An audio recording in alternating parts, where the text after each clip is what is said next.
Hello everyone and welcome back to my YouTube channel with another useful and informative video.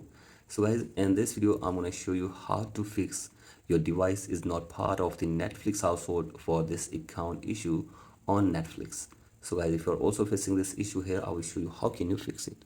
So guys, the very first solution for this problem is that you have to simply check your internet connection whether it is working properly or not. And if it is not working properly, then change your internet connection. So if you're using Wi-Fi, then use your mobile data, and if you're using mobile data, then use your Wi-Fi and check if the problem is fixed or not.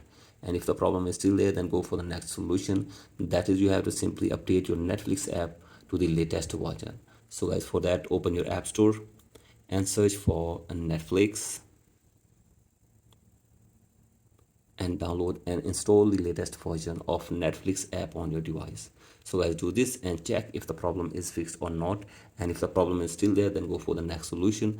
That is, you have to simply sign out your account from Netflix for one time, and after this, sign in again your account on your Netflix again. So guys, do this and check if the problem is fixed or not. And if the problem is still there, then you have to simply go for the next solution. That is, you have to simply restart your device for one time. So guys, simply restart your device and check if the problem is fixed or not. And if the problem is still there, then go for the next solution. That is, you have to simply contact the Netflix team from help center for the further information and help. So guys, you have to simply talk to the Netflix team, and hopefully they will try to fix this problem for you within 24 hours. So guys, hopefully after this your problem will be fixed. So guys, that's it for today's video. Hope this video helps you. Please like and subscribe to my YouTube channel as well. Thank you.